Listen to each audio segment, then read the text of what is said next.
Hey there, folks. I'm Matt Hansen, And I'm John Johnson.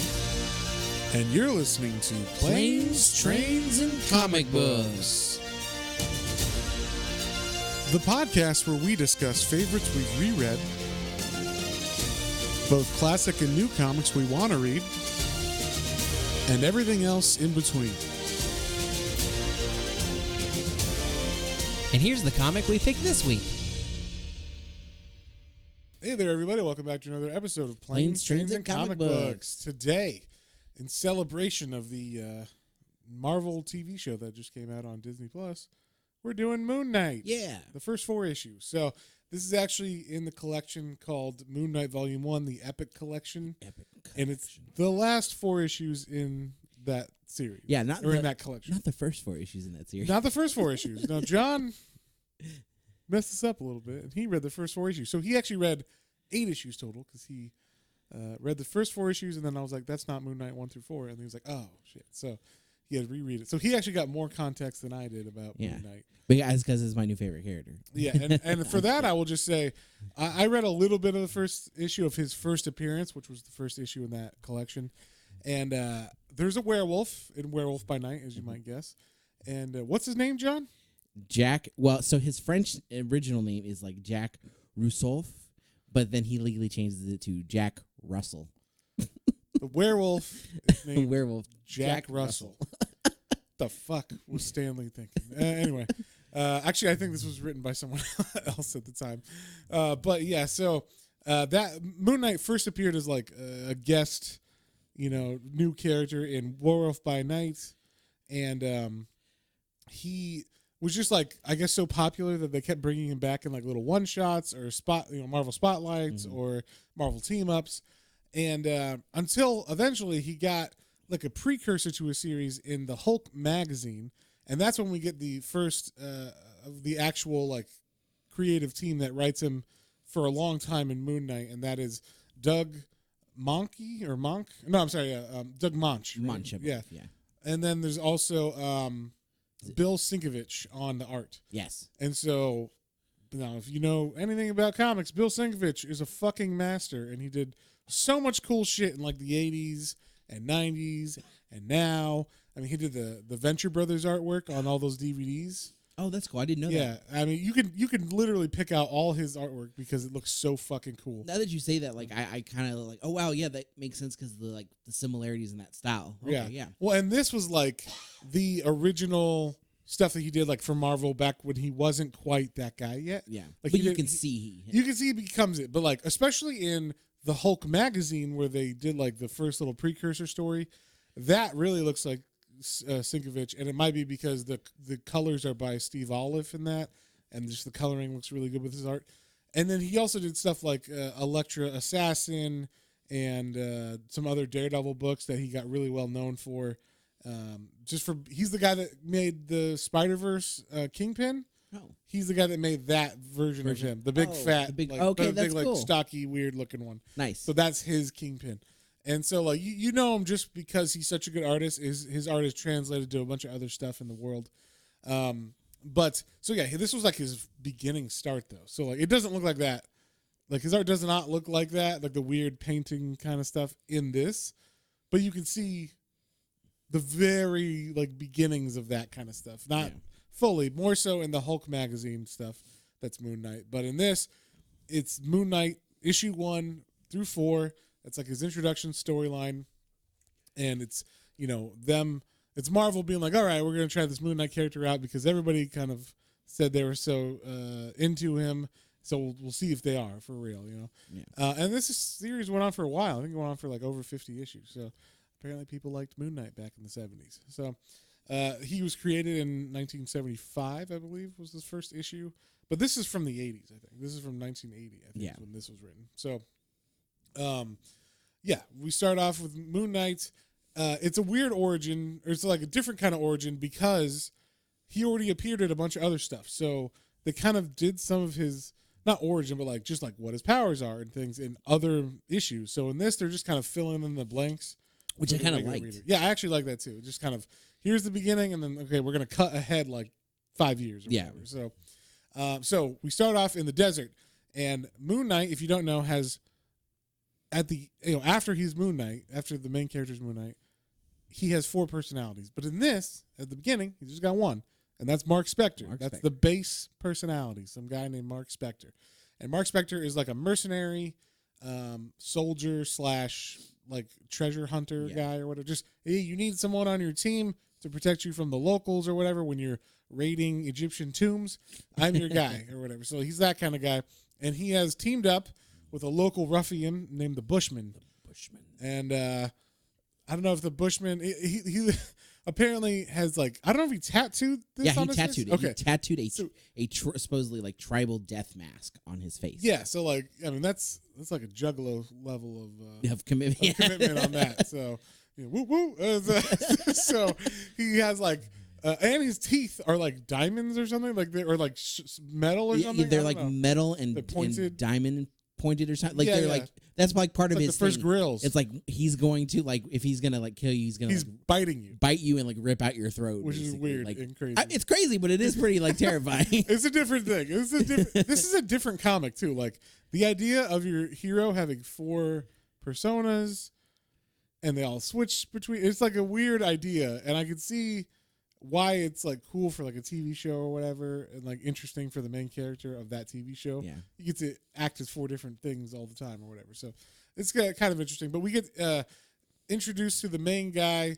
Like I said, his name is Mark Spector. There you go. And so Mark Spector gets mad when they raid. I don't know why he gets mad at this one raid, but I'm assuming Bushman kills a bunch of people all the time because he's like not a good guy and they're always raiding shit. But he goes to like an archaeological dig and decides, hey, I'm gonna kill one of the main guys from that, like the head, just the old archaeologist. Yeah, and he's like, because they want the treasure or whatever that they found, and this is like a site where they've just started getting into a tomb of an ancient Egyptian king or whatever. And they're finding all these artifacts and gold and all that stuff. So there's a father and daughter team who is this archaeologist, who's leading this archaeologist dig. And the dad's like, I'm not going to let him touch my stuff or whatever. And like, he goes out there and Bushmaster's like just talking to Mark Spector. And the dad's actually able to like sneak up on him. But Mark Spector turns around and sees him and goes, hey, look out. Hey, you crazy kid. What are you doing? There's a guy trying to stab you, Bushman. And he's like, oh, shit. I keep saying Bushmaster. It's Bushman. Bushman. Yeah. I'm sorry. I keep saying Bushmaster. But I feel like it should be Bushmaster. It's like that would be the porno version of this. Wow. He's the Bushmaster. Maybe Beastmaster is what Beastmaster is what you're, I don't know. I'm mashing things together, much like the porno. And so... this ain't your Moon Knight. Yeah. Oh, wow. Wow. We know it's coming. So wow. Anyway. Yeah. That's true. It's definitely going to happen. Yeah. So, anyway, look up those. It's not your.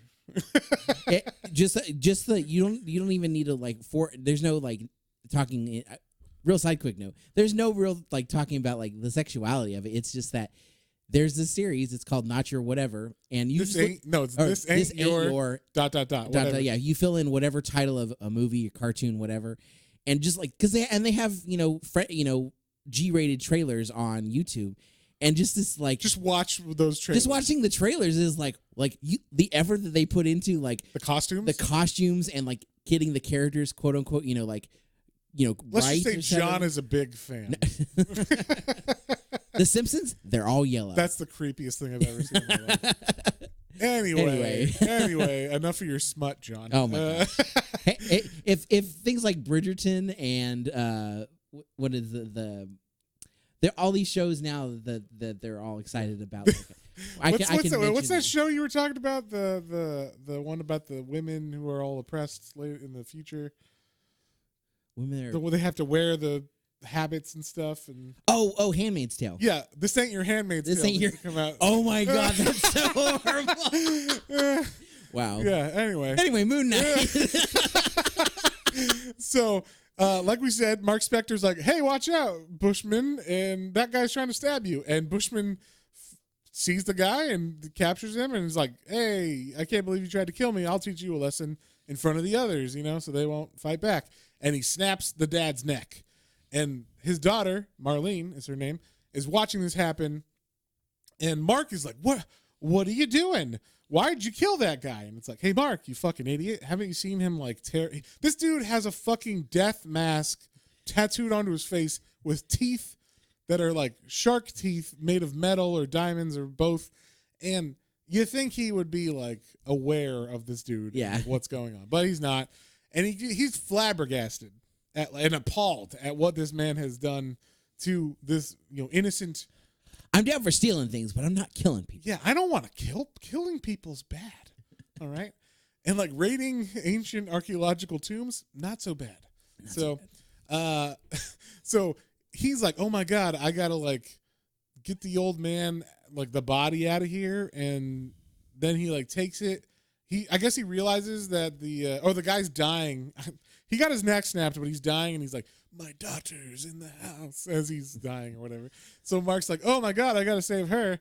So he goes and breaks down the door, and of course she watched them snap the dad's neck and saw Mark be like, hey, that guy's about to stab you. So she's like, get away from me.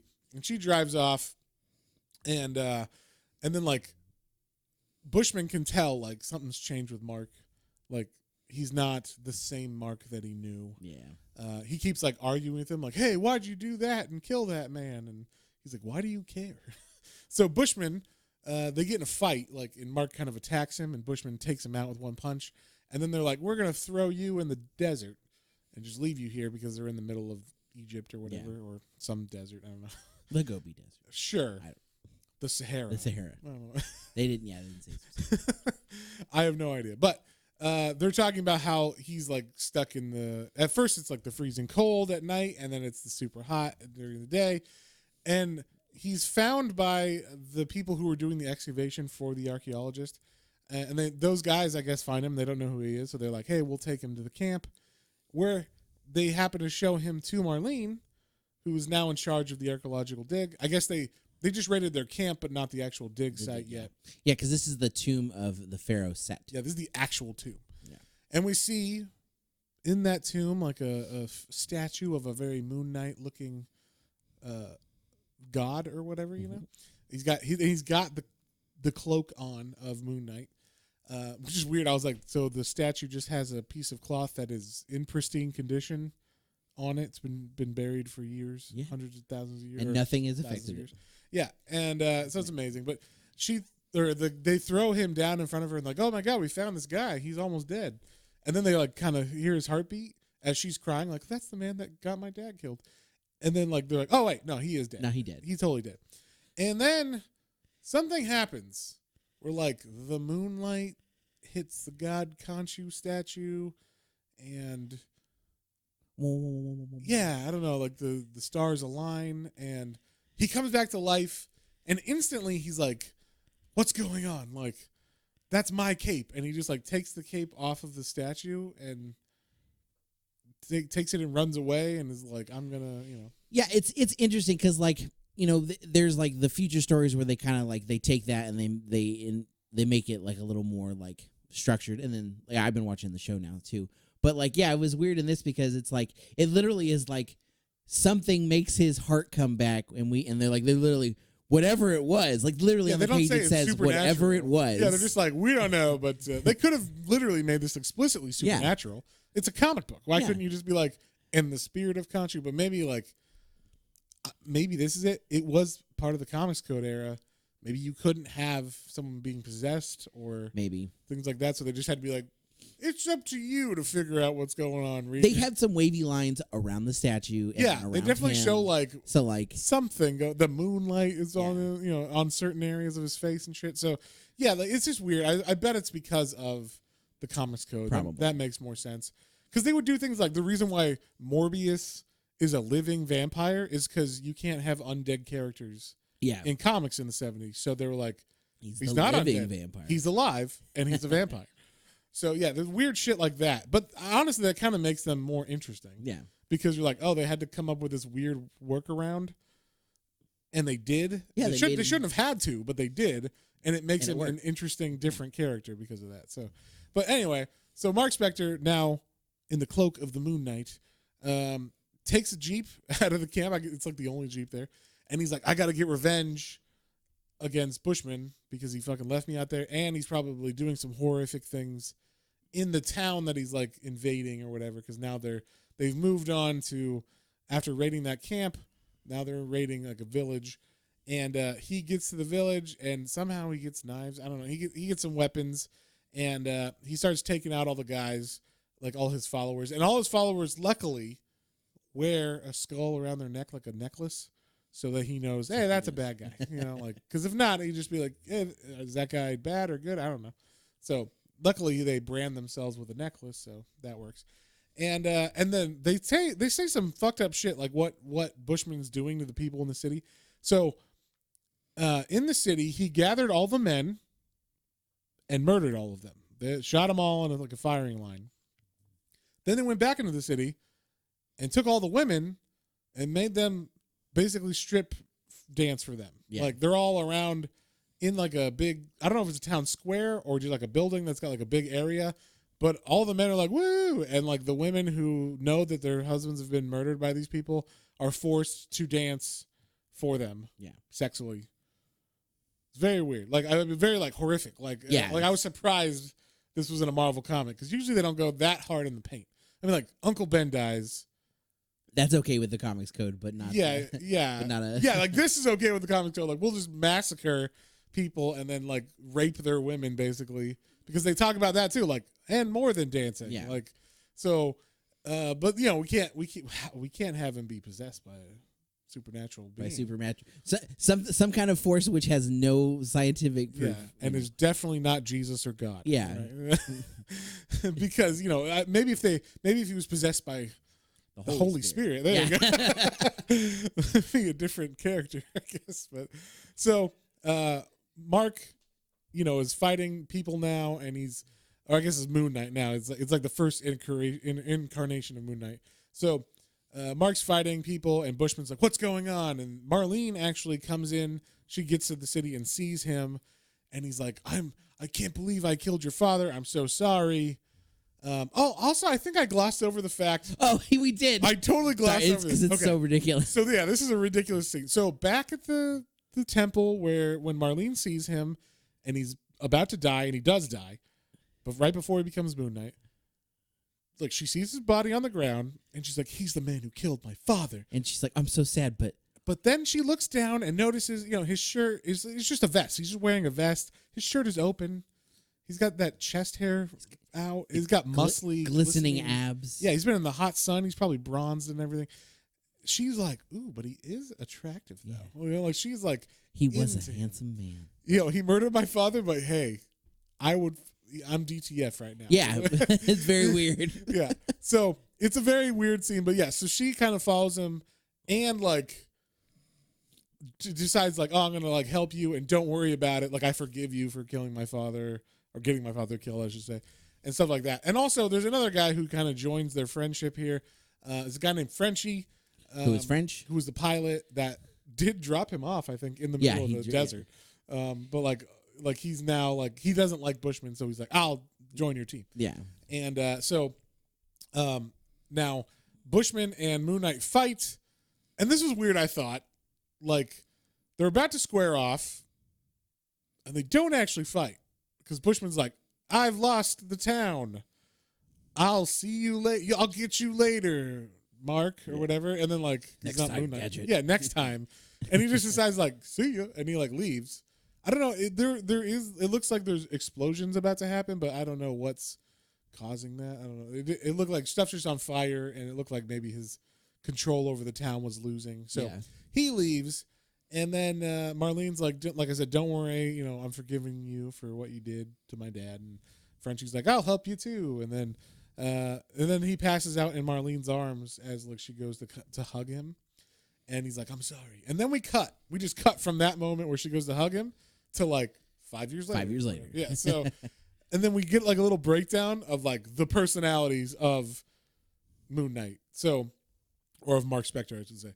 So, okay, originally there was Mark Spector, mercenary, tough guy. Tough guy for hire.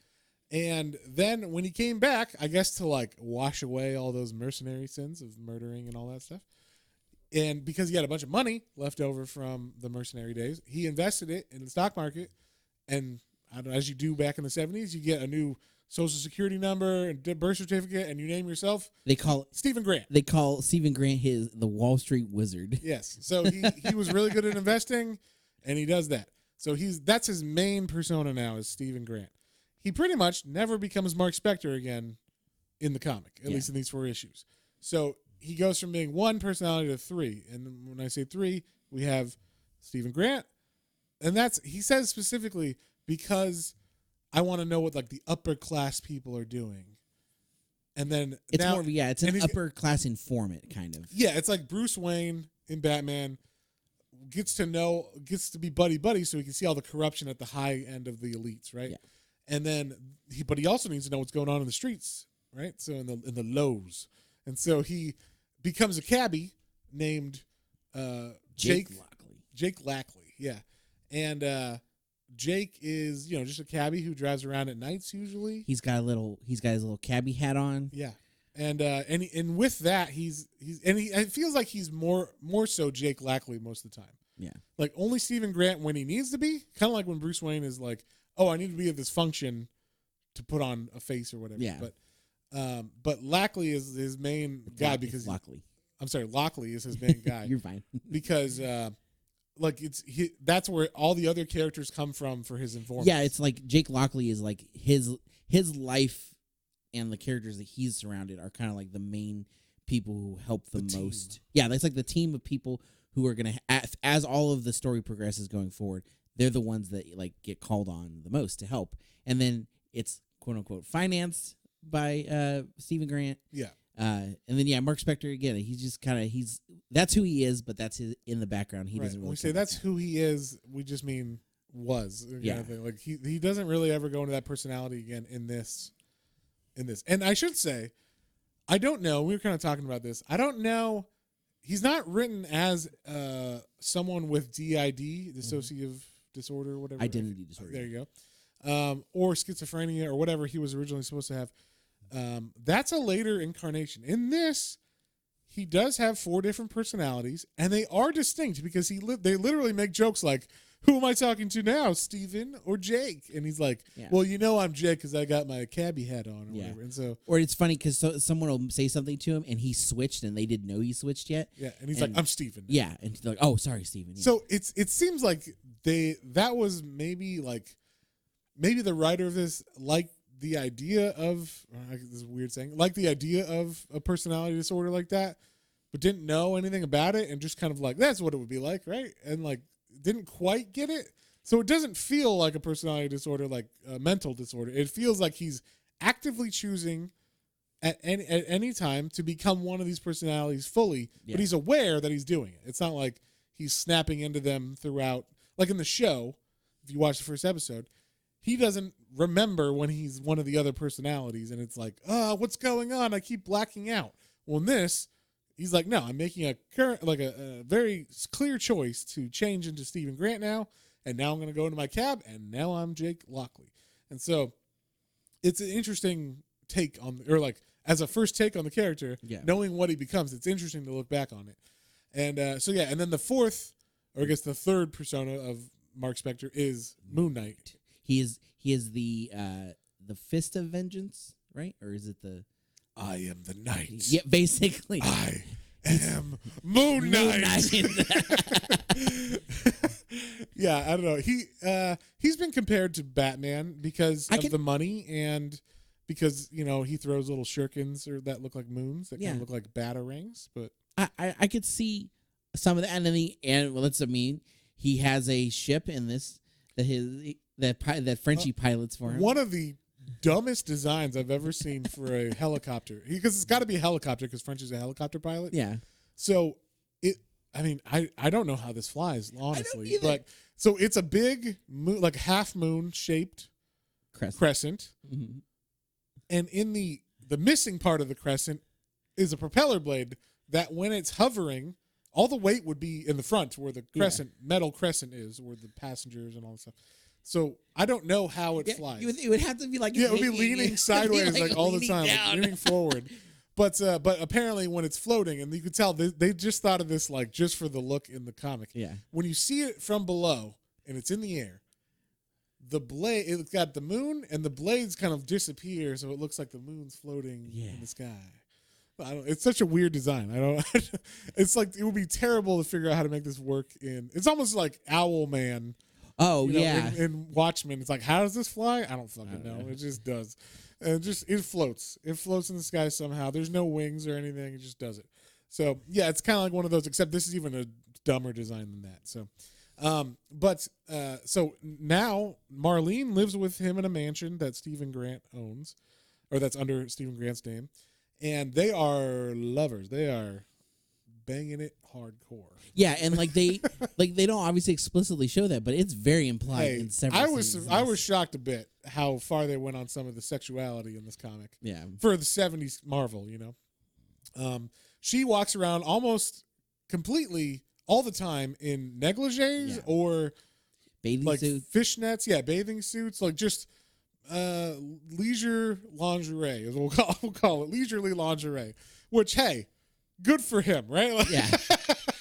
But it's kind of weird that like that's her only thing that she does. Well, I mean, she does. Okay, she is part of the team. It's that she's part of the team, and she does always come in at like the most opportune time, I feel. Yeah. But it's weird because like they don't like, except for when those things happen, they don't really make her seem like she's just kind of like the eye candy for the most part. Yes. And until she like happens to show up at some place and do something, like she will go undercover in places that women are only allowed, or it would be good for a woman to be there. Yeah. So that she does help out on the team later on in this 4-run series, but or in these 4 issues, I should say. But she's like the main like person who lives with him and talks. She's like he bounces ideas off of her, and then there's a man named Crowley. Crowley. Crowley. Mr. Crowley. Is that how you spell Crowley? I think so. Okay, I don't know. I was thinking like Alistair Crowley. That's not the same. Maybe Crowley. Maybe. But it's Crowley, C-A-R-W, or C-R-A-W-L-E-Y. And that guy is also part of the team, and he's like the real informant for Jake Lockley, the cab driver persona, because he is a homeless person who's on the streets, knows what's going on. He's got the real finger on the pulse of where the real action's going down. And the first story arc here is actually about him asking Crowley, hey, do you know what's going on with these medallions? Because it seems like Bushman is coming to, is this New York? I think so. So Bushman is coming to New York to every Marvel superheroes in New York. So, Bushman has come to New York to try to take over, the gangs and all that shit and just get power. And so, of course, Jake's very angry. And I thought this was funny. So we get to see like the evolution of Moon Knight. Apparently he hasn't been doing it for that long as like in costume in this, because the first time we see him change into Moon Knight, he has to get out of his cab in the middle of the street. He parked on the side of the road, open the trunk, take out his Moon Knight costume, take off his clothes, put it on his Moon Knight costume, and put his clothes back in that trunk and close it. And then he's got to remember where he left his cab while he goes fights his Moon Knight and then comes back. Yeah. And they specifically say, well, like later on, he comes up with a better, like, oh, I'm so glad I don't have to change out of my trunk anymore. It's like, you didn't have to do that before, right? You have a shit ton of money. You think they could have just figured that out. But it's like maybe the writer hadn't figured it out yet, so they just, whatever, he changed out of his trunk. So it's interesting. But so he goes, as Moon Knight, he changes, and he goes to find out what's going on with Bushman, and he just starts going to, like, the dive bars in town and the seedy places, the strip clubs. And I think this is the same strip club that comes up later. I think it seems like it's like the one that all the bad guys hang out in. But yeah, so he goes in there. He starts questioning people, asking about Bushman, what's going on, while he's kicking the crap out of him. He's beating the fuck out of him. I like the way that they show his cape in this. Yeah, it's always in a moon shape, like a crescent shape behind him, which is kind of fun.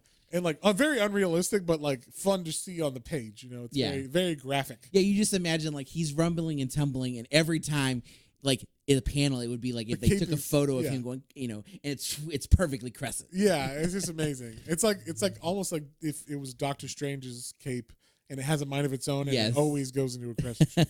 It's like that. But anyway, he breaks into where he thinks Bushman has been hiding, and all of a sudden, Bushman is not in the seat where he expects him to be, and he's like, "Wait, is he gone?"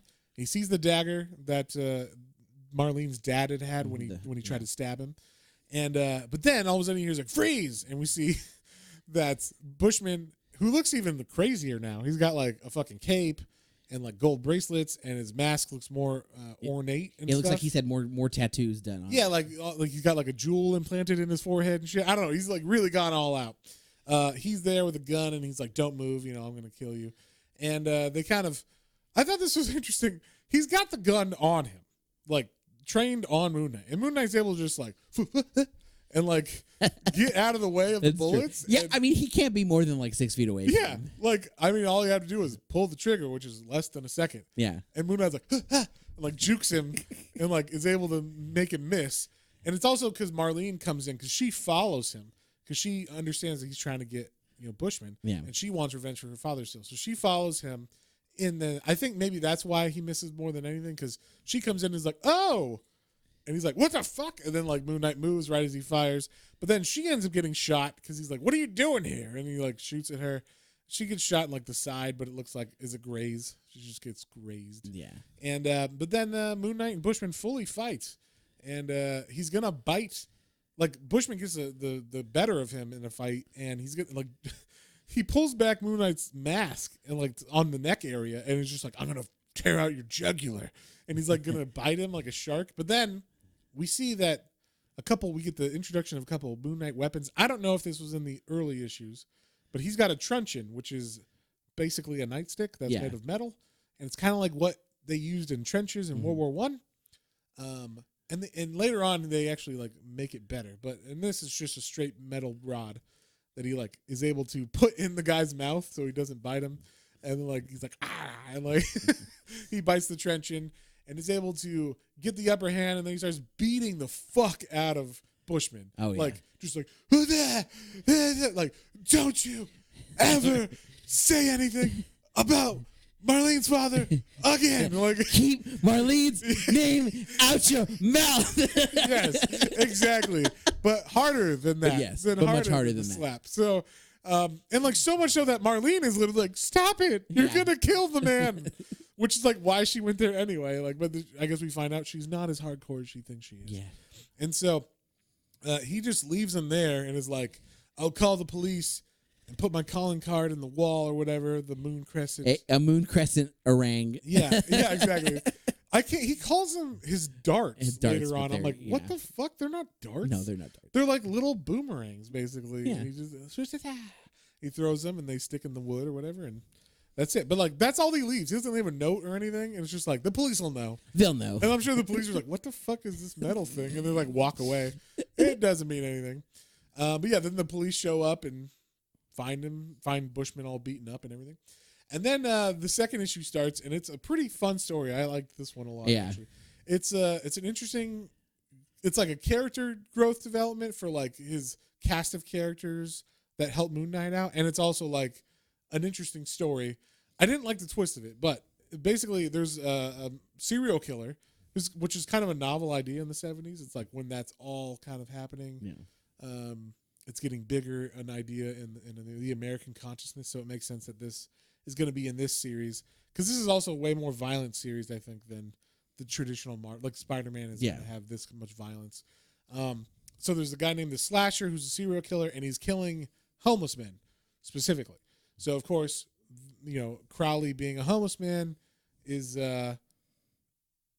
perfect for this, as an informant, and also he's in danger a lot because he's on the streets as a homeless man while there's a guy killing homeless people. So is this a sickle? I always mix up sickle and scythe. It's like it's a sickle. Okay, it's a hand. Scythe is the big one, right? Yes. Okay. So I always sickle. It's a hammer. Okay. Yeah. Okay, that makes sense. Yeah, hammer. So it's the sickle. Okay. So it's the handheld scythe, basically. I would be legit. If someone pulled out a knife, I'm like, oh, crap. But if someone pulled out a sickle, they mean business. Yeah, like I would legitimately, like my mouth would drop, be like, oh shit. Yeah. So the first kill, we start off with a kill in this one, and where there's a man that walks up to a man that's David Bowie mother. What? He kind of looks like Jareth. He looks like David Bowie. Oh, okay. I was like, they talk about David Bowie? No. I just the bad guy. They make him. He kind of looks like David Bowie to me. Yes, he does. You're right. He's got like a long. He does look. He's Jareth basically. Yeah. Without the pants, he has like. Yeah, he doesn't have a regular bulge jeans or whatever. Yeah. No hard bulge in his thing. But anyway, there's a homeless man sitting on some like a stoop, and this guy just walks up to him and was like, "Are you him? Are you the one? You got my answer or whatever?" And he's like, "What the fuck are you talking about?" And the guy's like, "I guess not." And he pulls out a scythe, and he just murders this guy. And pretty graphic. There's blood all over the scythe and everything. I mean, they don't show it directly, but like it's pretty crazy. And then we find out that like a block over, Moon Knight's taking out some robbers who were like going to break into, or no, they were muggers. They're gonna mug some guy, but he's been on the prowl for this specific serial killer. Yeah. So I don't know where he's been walking, but wouldn't it be pretty easy from the rooftops to see what's going on in like 4 streets at once, and then be like, oh, there's a guy walking by himself. Yeah. Yeah, or there's a homeless man sitting. Maybe I should keep an eye on him, not some guy's about to get mugged or whatever. But either way, he stops a mugging, but then finds out, oh shit, someone just died like a block away. I failed. And then when he's beating up the muggers, we get to see how he's modified his truncheon. His truncheon now, kind of like Daredevil's billy club. Yeah. And that's basically what it is. I mean, it's a silver billy club. But he now he like hollowed one. He cut it in half, hollowed part of it out. So now it kind of clicks into itself. But when he wants to, it can become a nunchuck. Yeah. Because this is the 70s, and goddamn it, Kung Fu was badass. So he actually takes on a Kung Fu master later on in another issue of this. So yes. Pretty awesome. They fight nunchucks together, and it's pretty crazy. So, it's just ridiculous, of course. But they're like, yeah, he needs a nunchuck because why not? And I really hope I haven't seen the second episode, but I really hope Moon Knight has a nunchuck. That would be incredible. But either way, that's like the big thing. The big story the next day isn't the muggers that Moon Knight beat up. It's there was a murder like a block away, and then we see that Jake Lockley is the cab driver. Of course, Moon Knight has gotten turned back into his persona, and he's like, I guess every morning gets breakfast at this certain diner, and this nice lady is the server at the diner, and she talks to him regularly, and he also gets information from her because she has a lot of Gina. Yeah, Gina, and he gets a lot of information from Gina because she's talking to a lot of people at night. People talk. People come in for a late night cup of coffee, piece of pie, whatever. Yeah, and her and Crowley know each other because he'll come in when he gets some change or whatever and get some coffee or food or whatever. And she seems nice, like she likes to help out the homeless people and stuff there.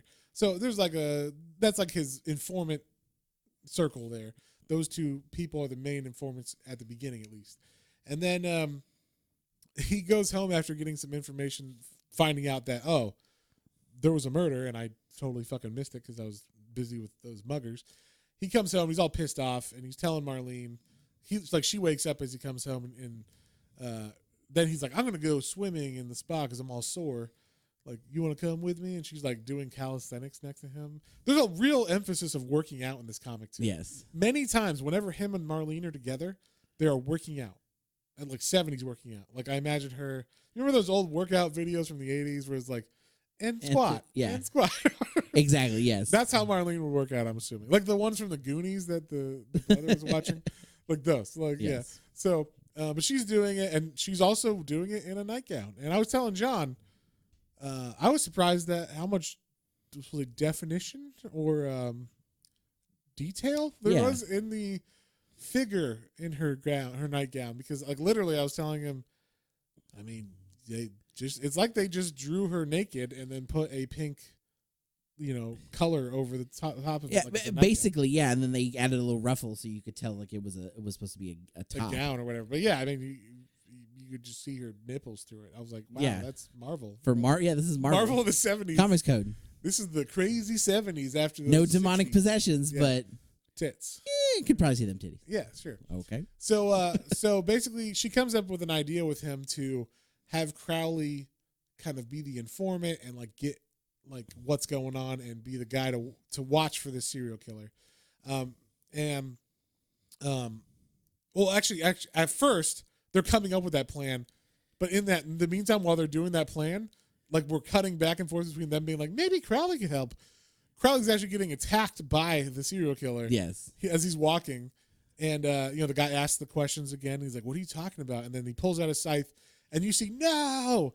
And then we cut to a panel of Marlene and him about to fuck, and Mark, or I guess it's Stephen Grant, is like, "No, baby, I got stuff on my mind. We can't go that far. We got to go do some stuff later." As Stephen Grant, so I guess Stephen's having some kind of party or something he's got to go to. But then we cut to Crowley, who's bloody. He's actually alive. We thought he died. And the serial killer thought he killed him. But apparently he just like cut him really bad, left him to die. But Crowley gets to the diner and gets in right as, what's her name? Gina. Right as Gina is locking up. And she's like, "Oh my God, Crowley." And he's bleeding all over the place. And he gets to the hospital and the cops are like, called, but they're like, "We don't give a fuck about homeless people." Yeah. Like they even say like, I mean, serial killers kill a lot of hookers, but at least those are like women, so we give a little bit more of a fuck about those. Yeah, they call him a bum, and she's like, "That bum is a human being, sir." And like are they though? It was pretty horrible. It's pretty straight up like cops are. So, so if you've ever watched any documentary about serial killers murdering homeless people or prostitutes or sex workers, they always are like, well, they killed 20 of them until someone finally was like, maybe we should look into this. Like they just don't seem to care, or they're always like, they're runaways. I'm sure they just went away. Like they just decided they didn't want to be in the city anymore or something. So they don't go out of their way to usually look for it.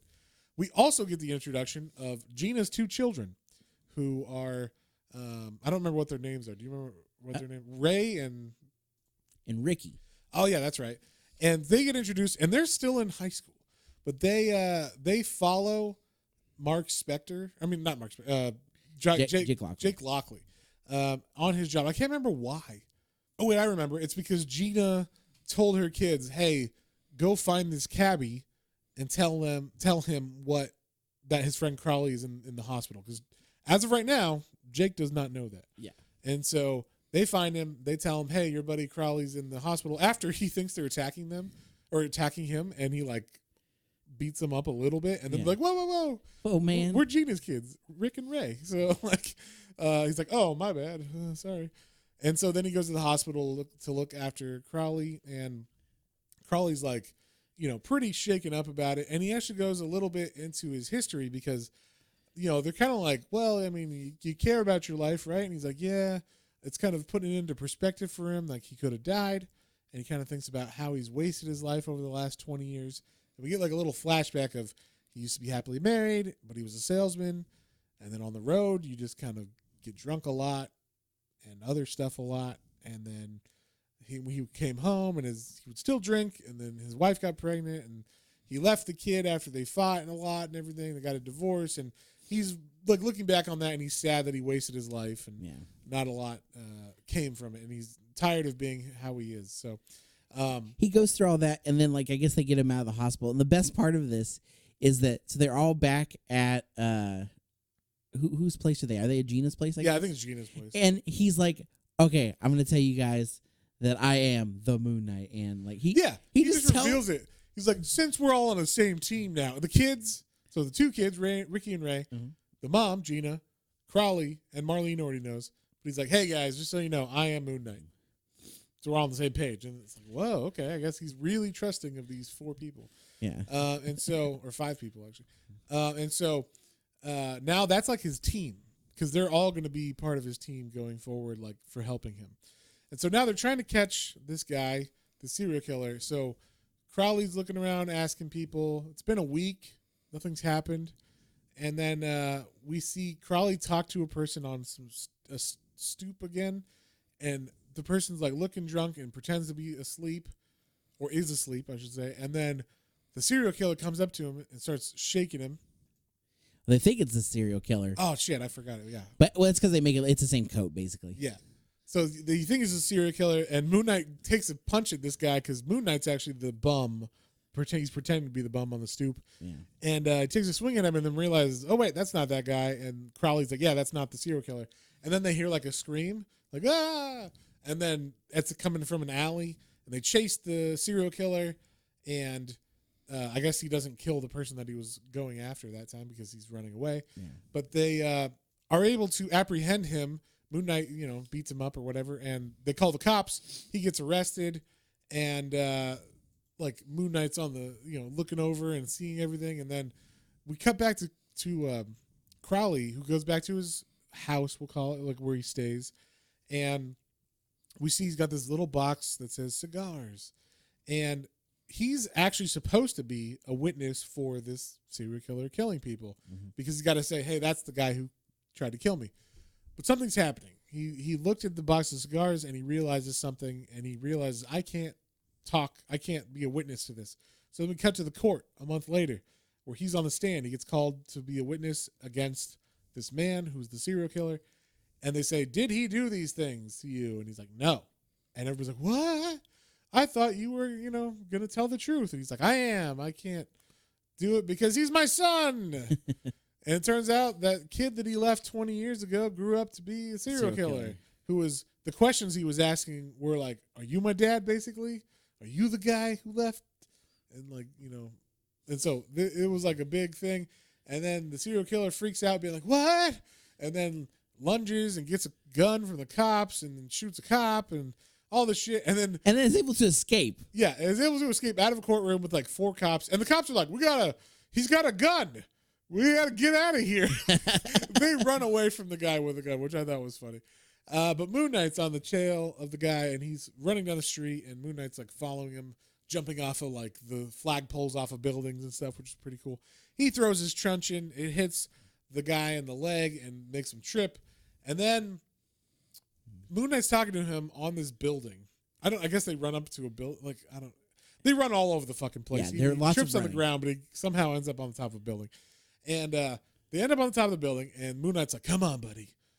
You got to give yourself up. There's nowhere to go. Like, it's either this or, death or whatever. And the guy's like, fuck this. I don't care.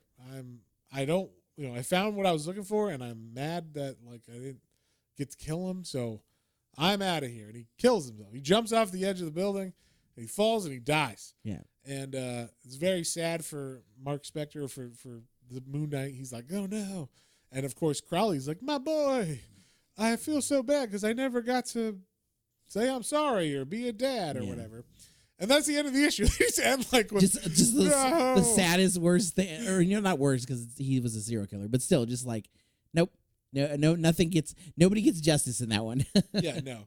And so we have another issue where it's kind of like a throwaway issue, I'll say, where like the story is there's a guy named the Midnight Man who's stealing stuff, and Moon Knight stealing like art. Yeah, he's stealing art. Moon Knight kind of is trying to figure out who he is. Turns out he was hired by someone we don't know who's been like trying to figure out how to get rid of Moon Knight, and he also, but he knows about it a little bit because he asks what's his face for Mark Spector's like. Yeah, it's like help. They know who he is, but they don't know who he is. Like they're like, we need Mark Spector. The bad guys are saying we need Mark Spector to help us find out who this Moon Knight guy is. Yeah. And then Mark's like, yeah, I'll help you out. And then like, they don't know it's me, but it's not me because I'm not Mark. I'm Steven. Or whatever. Like, it's so weird.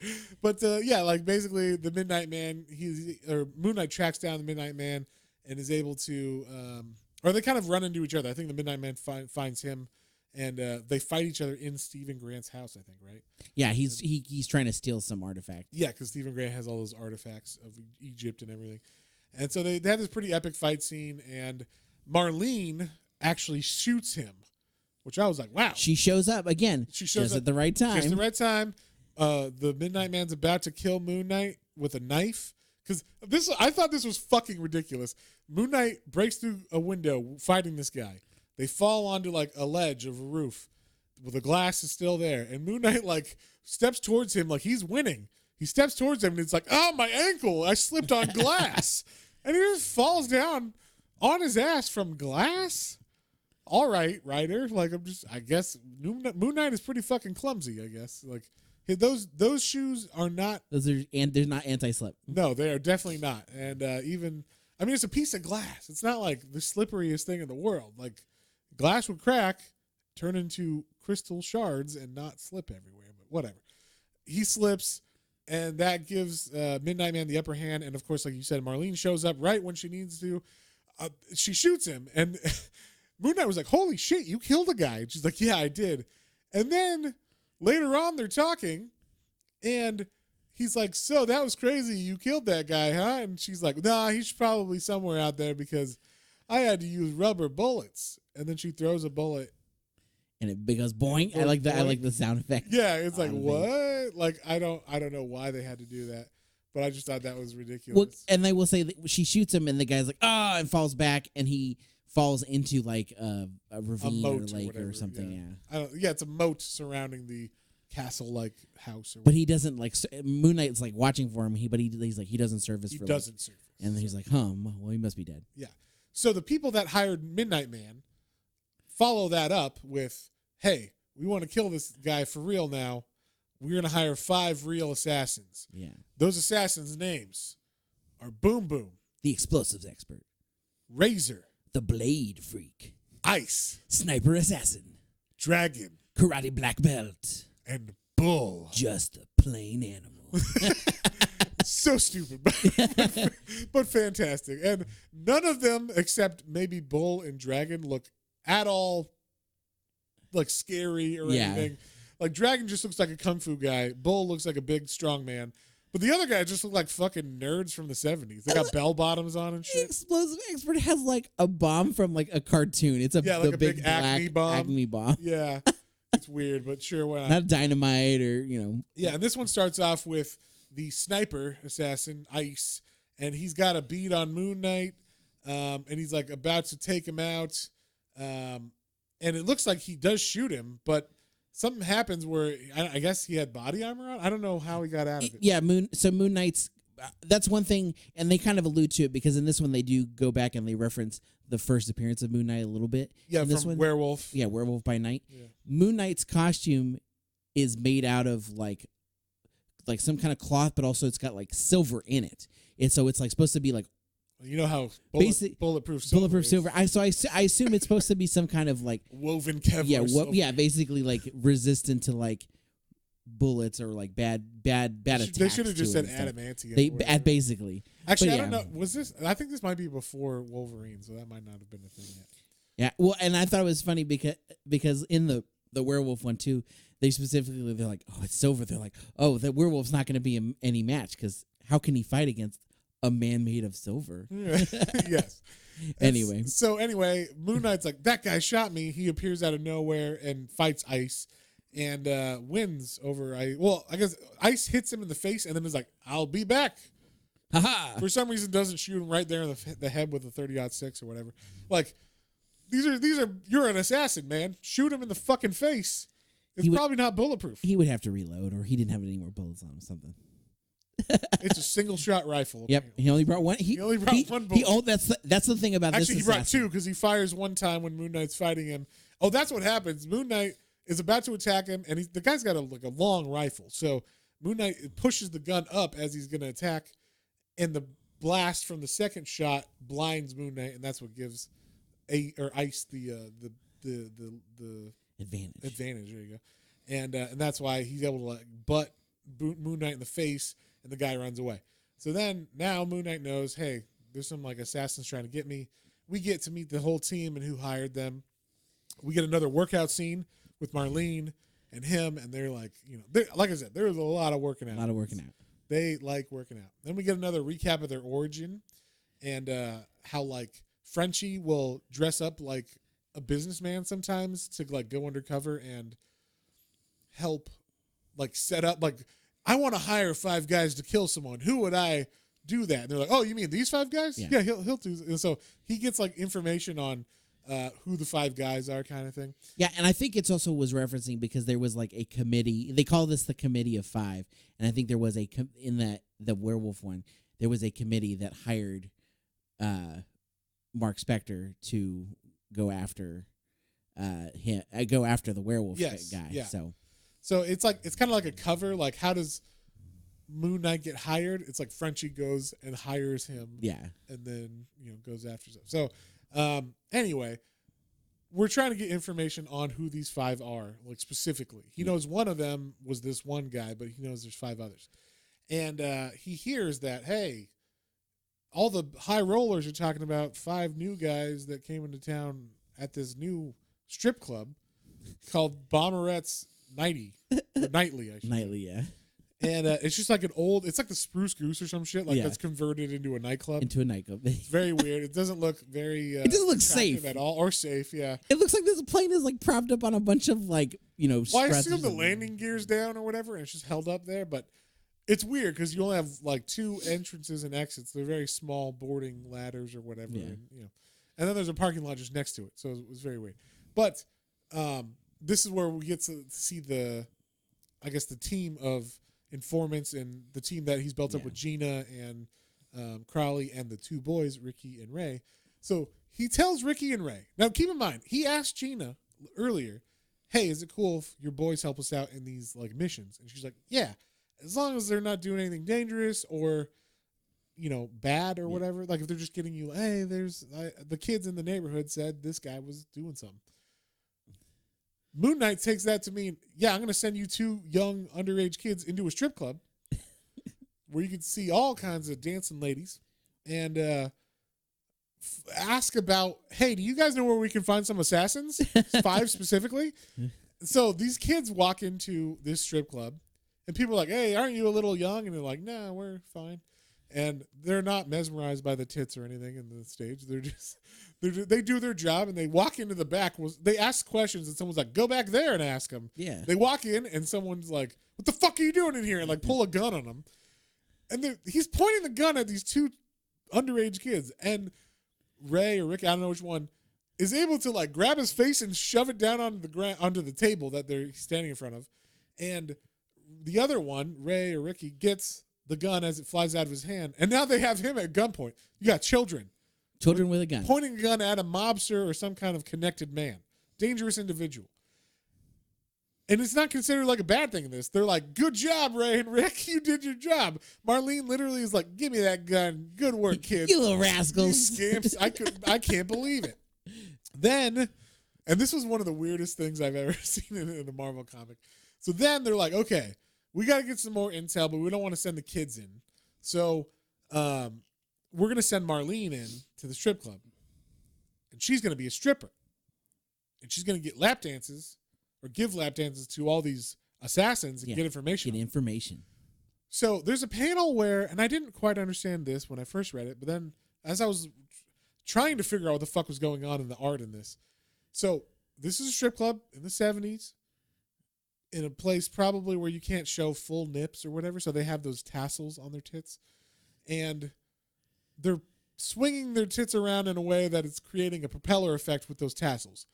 So when Marlene goes to dance for everybody, they don't show like her breasts or whatever. They just show like weird propeller effects in front of her chest that look like gigantic boob plates or something. Yeah, they literally are like 4 times the size. Yeah, I was like, what the fuck is going on? But it's supposed to be like a blurry image of what her tits would be like with her tassels on her nipples or whatever. Spinning extremely fast. Yeah, really fast. And so like the other thing was she's like, are you okay with like Steven with me giving lap dances to people? And he's like, hey, as long as you're just looking and not touching. She's like, all right. So like she's cool.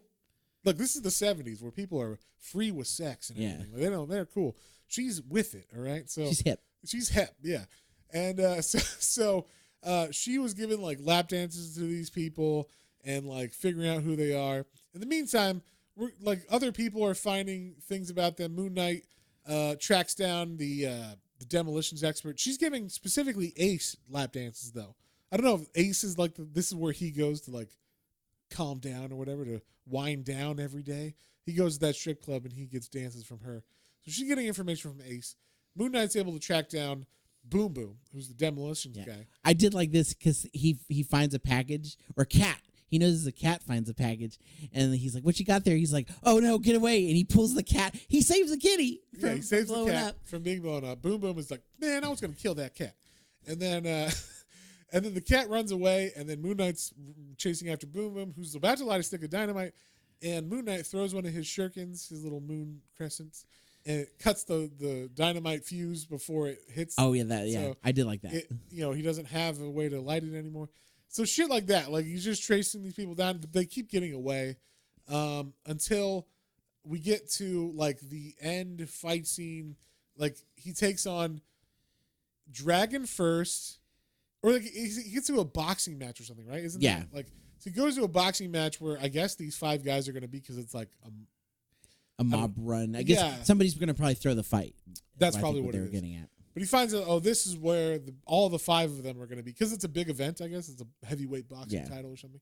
So the first 2 people to approach him as he walks in as Moon Knight are Dragon, the martial arts expert, and the knife guy. Blade.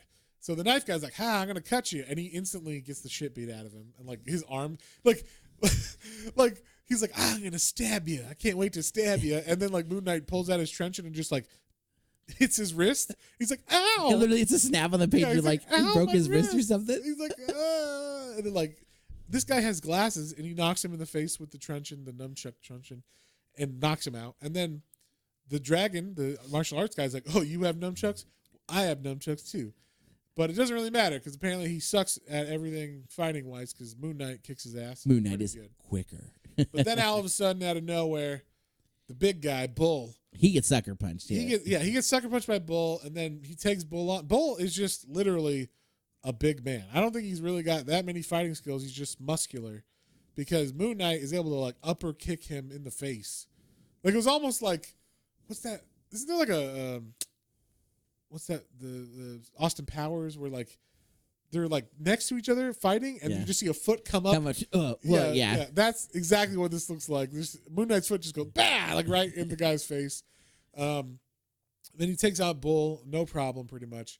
And then we cut back to as Moon Knight and Frenchie take care of Dragon and Blade and Bull, or Bull's I guess crashed through the floor, so that he doesn't take care of them. But they pull. I guess they tie them up for later. I don't know. Yeah. Then they for the police to come get. For the police, yeah. But Bull gets away, and he makes a call saying, "Hey, Ace, he's on to us," or whatever. And Marlene just happens to be in the room with Ace when he gets this call, giving him a lap dance. She's grinding on him, and he's like, "Hold on, babe, I got a call." And like, and so he's like, "Oh yeah, Moon Knight's onto us, huh?" So then it was very weird. I thought, oh, he knows it's her, like she's in on it, because he even says like she's asking a lot of questions. He's thinking to himself like, why is she asking so many questions? Is she trying to get information out of me? So like when he gets the call, you think he'd be like, oh, she's working for Moon Knight, but he doesn't. He just shuts the lights off and walks out and is like, stay here, babe. Like she's gonna sit in a dark room, like pitch black room the whole time. Doesn't make any sense. But Ace is like ready to like. I guess Bull told him, meet me at this place. We're gonna fight Moon Knight here, and so Ace is like waiting at that place on another roof, like to snipe down at Moon Knight, who he knows is gonna look from a skylight. Just happens to be right above the area that Bull is gonna be at, and so he starts shooting, sniping at Moon Knight. He's a bad shot though. So yeah, for someone who's supposed to be a master assassin, he's not a very good shot. Not very good at all. That or Moon Knight really is just like the quickest, like dodge, ha. Yeah, and so so part of this was the reason why Bull was there in the first place was that's where they were going to pay off the fighter or whatever, or pay for like taking a dive. Take a dive, yeah. And so there's a bunch of money in a case, and the guy who has the money in the case runs away. And Bull, who's running away from Moon Knight, is like, oh, shit, I got to get away. And there just happens to be a boat waiting for him at the dock next to this place. So he gets in the boat, and, of course, Moon Knight just fucking is able to jump while being shot at, I think, and just jumps on this speeding boat that's like 15 feet away. And he's able to make that. I was like, that's pretty crazy jumping. Did you see the spraying he did? Spraying. Yeah, that's right. The word spraying is on the page. That's how you know he was able to make that jump. Some crazy parkour is what that is. So he has this big epic fight scene with Bull, and Bull's actually like winning, and Moon Knight's on the ground like, oh my God, he's just too strong. And then all of a sudden, I don't know why, but Ace, who was supposed to be an ace shot, I assume that's why they call him Ace. I don't know if he was trying to hit Moon Knight's head, but Bull jumps at Moon Knight, and Moon Knight ducks down, and Ace shoots Bull through the chest. Yep. So kills Bull for him. Bull dies. As he does, he grabs the steering wheel, and the boat turns around back to the shore, and the boat runs into the docks and throws Moon Knight. And Moon Knight's sitting there all like knocked out on the ground. And Ace is like, finally, he's still. I can shoot him. Because apparently... finally, he's, not moving. Ace fucking sucks. That's why. And so... Or no, Ice. His name's Ice. Not Ace, sorry. He's going to ice you. Yeah. He's going to ice you. And so Ice is taking aim, and all of a sudden Marlene's like, what are you doing here? And like she basically says, like, you left me in the dark. And like, I'm tired of grinding up on you and shit. And like, she karate chops his face. And then they're fighting. Like, she's kind of holding her own against him. I was surprised. But Moon Knight gets up and he hears like the fighting. Because it's all that working out she does. Yeah. And he takes the gun that Ice had and he hits Ice in the face, ties him up. And the mystery is solved. We have the 5 guys beat, and they're all tied up for the police, and they get arrested. And then at the end, they have this big thing of money. And the weird thing is, they're talking about like Crowley has a couple stories where he's like, man, it'd be great if I could pay rent this month and stuff like that. Like, I'm really hungry. He's friends with a fucking millionaire. No, he's friends with Jake Lockley. No, but they know who he is. Now that's true, yeah. So it's like, hey, buddy, millionaire, can you pay for my fucking apartment? I am your informant. I am helping you, yeah. I'll still be the homeless guy on the streets if you want, but I'd like to go back to my apartment and not have to worry about being evicted. Same with Gina. I got 2 teenage boys. I got to work at a diner. Where's my fucking bread? All right? Like, I'm helping you out all the time. And they just brush it off like, well, that's how it is. We're just glad we can help. You know, like, but anyway, Grant or Lockley, whatever, Moon Knight is nice enough to say, hey, we'll split the money, but not 3 ways or 4 ways or whatever the fuck he was going to. He's like, we're going to donate a third of this to charity. We're going to split a third of it between you guys. And then the other third, I don't remember where it goes, but it's not like to anybody. It's like, and this will go for expenses or something. It's like, what the fuck are you talking about? Everybody's okay with this too. It's like, what? Why would you give it to charity? We are charity. Us right here need the money. So it's very weird. I don't know. What'd you think about it? Yeah, I don't know. That was weird. It was no, the other 25 goes to Bermuda. That he's going to take them all on a vacation. Like, bitch, you could do that with your own money. Yeah. How about you give us split 50? We get you 25 and you take us to Bermuda. We helped you save the case. Yeah. The fuck? Moon Knight, cheap ass bastard. So, so yeah, that's how the story ends, and that's like the main ending of this 4-issue arc. We got the growth of the origin and his weapons and his team, and that's like why these 4 issues are important and kind of grouped together. So, with that being said, John, what did you think? What would you give it? Oh, I still really liked it. Like, I definitely, you can see it's the early origins. I like that they didn't have to. I like the beginning where they were able to like kind of like fast forward and they didn't have to like they're like, well, hardcore in the paint of it. So that was really nice, and I like that like they obviously were trying to figure out what to do with him, but they never quite were like they were like, well, this is cool, but we haven't quite developed this whole idea, but like like there's something here, and they go with that. So I got that, and then now knowing like what I know for the other background and like what they do with him and where it goes, like I'm taking that into consideration with the character now. Yeah, just this comic. If I just look at just this, you mean with his disorder, like making it his DID, his split personality, and then and like where they go with that in the comics.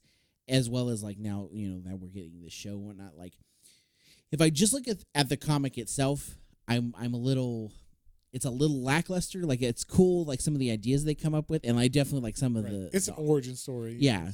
So yeah, it doesn't quite fall as hard on that as some do because of what they were able to do, but it is a little bit. But I guess now that I have that little bit of extra background on it, like I'm looking a little more like. Not friendly. I'm looking a little more like I like it a little more than I probably would have. Yeah. So I would say if I just picked this up, I would be like, like it was a 6. It was fun. I enjoyed it. I would say like knowing what I have now and like being like actually interested in Moon Knight and like knowing how he's been developed as a character. Overall, I would say I would probably give it a 7 now. Okay. I don't remember what I gave X Factor because this isn't the same time, but it's around the same time writing, and. I think it was a 7.5 I gave X Factor because I liked X Factor a lot. this was definitely harder to read than X Factor. Like it was a little earlier, so it's still that generation of comics where it's like they haven't quite figured out how to not say, and then Moon Knight jumps from the ladder down to the street and punches the guy in the face while the art shows that. Yeah. So not all the time. It was like sometimes it would do that, and I'm like, why? Just show the panel, like. Yeah. So there's stuff like that. Or if you're gonna have stuff like that, just have narration of like his thoughts or something else that we don't see on the page. I'm going to make this impossible jump. Or like I'll use my truncheon to throw at him or whatever, because that'll trip him or whatever. And then the next panel you should show at least something like that. Not exactly explicitly what's going on. So, hey, dear reader, check. Yeah, not a Stan Lee right there. So, but I did enjoy the second issue specifically. I really liked that issue. I don't know until the end, until like the like it's my boy. Yeah, until that part. But before that, the whole like this is a serial killer and it's super fucked up and he's murdering people, and they go into like the cops hardcore on this about not caring about that. And so I just thought that like really built up the world that they're in, even though it's New York, it's still like comic book New York. Yeah. And it's different New York than if you read Daredevil or Spider-Man or any of that. For sure. Just seeing Moon Knight's New York is cool to like flesh that out. There's a serial killer in issue 2. Like we're trying to hardcore it up. And also the first guy we fight is a dude named Bushman who has fucking diamond teeth and death skull face and all this stuff. So like they're trying to make it a little more hardcore than the usual thing. I also liked that they, like you said, well, at first I didn't like that they just skip shit. They're like, and that's his origin, and now he's 4 people. Like at first, when I first read it. And then as I read more of the issues, I was like, okay, I actually like that they didn't have to, like, I'm glad they don't spend a lot of time hearkening back to how he becomes Moon Knight directly and everything. He just is. He's Moon Knight now. He's Stephen Grant. He's Jake Lockley. And that's what it is. Mark Spector, sometimes, very rarely, is the main guy now. So it's just good to know that, like, it was a good way to just throw you into the middle of it. We don't need to know that stuff. I will say, you just kind of rehashing it made me think, like, man, the villains just kind of get suckier and suckier as these couple issues went along. Midnight Man, I was like, all right, like, okay. And I was even like, I was okay a little more with Midnight Man because it was almost like a night and day kind of looking. Yeah, I mean, that works, but it was still like pretty lackluster. But then by the end, it's like these 5 super assassins that all suck. They are not super or assassins. Like they do very bad at killing people. Bushman was like, he was like felt like a villain, very like creepy. And the best thing, yes, Bushman felt great. The serial killer felt good until the end when it was like, it's my dad. And then Midnight Man was like, that's okay, whatever. It was okay, yeah. But the assassins, the best thing about that issue was the fact that they sent 2 underage children to strip club. And then Marlene had to go be a stripper at a strip club, the same strip club, to get information. It's like they really like showing strip clubs in this comic, I guess. Yeah. And it was funny that he like makes them. I don't make it, but he's like, hey, would you mind? Can I send you? And like Gina never finds out that her sons were in strip clubs, or that they had a gun pointed at them, or that they fought a man with a gun and got the gun back. Yeah, well, I can only. She would have been asking for some more of that money, or never doing this again. For real. So I thought there were funny parts in some of the later issues, but I thought issue 2 was the one that stood out the best. So I'm gonna give this one, like you said, knowing what I know, how it goes different, or like gets bigger, like as far as the DID or the personality disorder. I feel like the roots are really strong for that here. So I feel like it was meant, but it's nice to see where it came from. It's nice to see, okay, like that's what we did. It's kind of like when you read Swamp Thing and you're like, okay, Swamp Thing's a swamp monster. And then Alan Moore comes and is like, but what if he's an elemental god? Yeah. Like the threads are there, and maybe a little bit less there than Moon Knight is. Yeah. But it's cool when a good writer or a different writer is like, but what about this? And you're like, oh my God. Like, so the fact that was there in the first place is cool, that they could springboard off that and make like a very interesting character. Because I think he's different than every other superhero in the fact that he has a mental disorder that aids/hurts him, because he's always going back and forth between these personalities and all this stuff later on. But in this, I thought it was interesting that he's like literally like, I'm Stephen Grant. Now I'm Jake. Now I'm blah, blah, blah. And it's just interesting to see that. Yeah. But overall, I would give this one, it's tough, because I wouldn't be like, read this randomly. Yeah. But I would be like, if you like the show Moon Knight and you want to know more like where the character came from, and you want like kind of like a context of that, I would say read the first 4 issues, and it would be fine. So I'm gonna go from that point of view and say this is 6.5, like it's good, and I would read it. Specifically, issue 2 I enjoyed a lot. Like issue 1 was good too. Issue 1 and 2 were like pretty strong. There were things about that I laughed about. Oh, there's one thing. Okay, people who draw guns in comics, you can't silence a revolver. There's one scene where Marlene shoots the guy with a rubber bullet, and it's a silenced revolver. Just for future reference for artists, I know, guns are sometimes, you're just like, yeah, any gun. This is the 80s. Yeah, you can't silence a revolver, right? Just for future reference, if you're a comic artist and you're going to draw a gun that's silenced, it can't be a revolver. I mean, they do that. Bill Cincovich does it in this, and I was like, what the fuck? Like, I had to do like a double take. I'm like, why does that revolver have a weird... I'm like, oh, it's supposed to be silenced. And I'm like, that doesn't make any sense. So, because, they have an open chamber. Yeah, I was like, that's literally just the barrel. Yeah. So, anyway, just a PSA. Everything else is happening way down here. Yeah. So, but yeah, 6.5 is what I'm going to give it, just because I think it is good in context of what Moon Knight became, what the show shows, and I think it is an interesting character and a very interesting personality, 4 personalities that need to be. I'm glad that he exists, kind of thing, and I would read more of this because I think later on I heard like Bushman comes back, Midnight Man, it comes back later and becomes one of his better villains. So I'd be interested to see that. Like, how do you make this guy that wasn't big deal? How do you make him very interesting? A villain that you literally got entire arc of the villain in 1 issue. Yeah. So that seems interesting to me, and I would read this. And also, you get to see Bill Cincovich get better and better and better at art to where he's going to be becoming the Cincovich, the guy that we know, later on in Marvel. So, I don't think there's anything else we got to say. John, what are we reading next week? Next week is going to be our it's a holiday weekend, so we're going to go a little holiday special for Easter, and we will be reading one of my favorite comics from when I first started reading comics, got really back into when Matt and I first became friends. It is called Battle Pope. Battle Pope by the famous Robert Kirkman, who wrote The Walking Dead. Yes. He has a little known comic called Battle Pope. And I will only tell you, if you know nothing about it, the title tells exactly what the story is about. Much like Battle Pug. Yes. It is about a pope who does battle with, you could imagine what he would do battle with, demons and all sorts of craziness.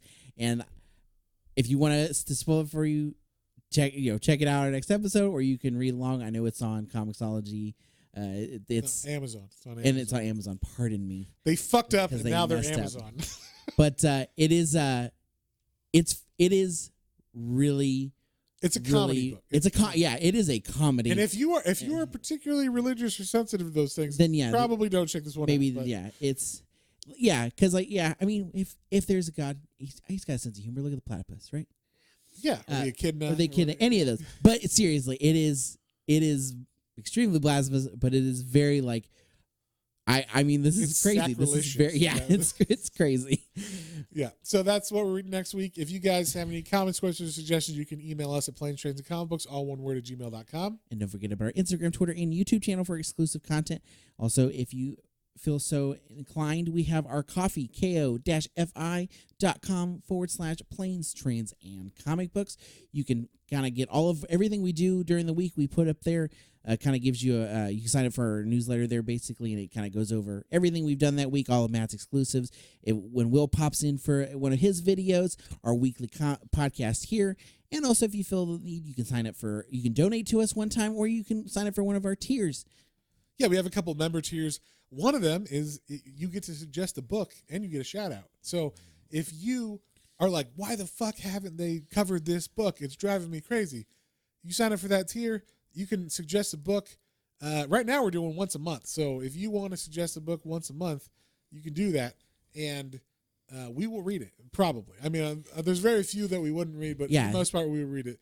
And at the very least, I would say we'd still do a review of it, but maybe it wouldn't be a full episode. But I think most everything people would suggest would be a fine thing to do a whole episode on. So if you're that person and you want us to review a specific book that we have not touched, you can sign up there and we'll give you a shout out and we will do the book you want for that month. So, and ongoing as long as you're part of that tier. So, with that being said, we'll see you guys on the next one. On the next one. Bye.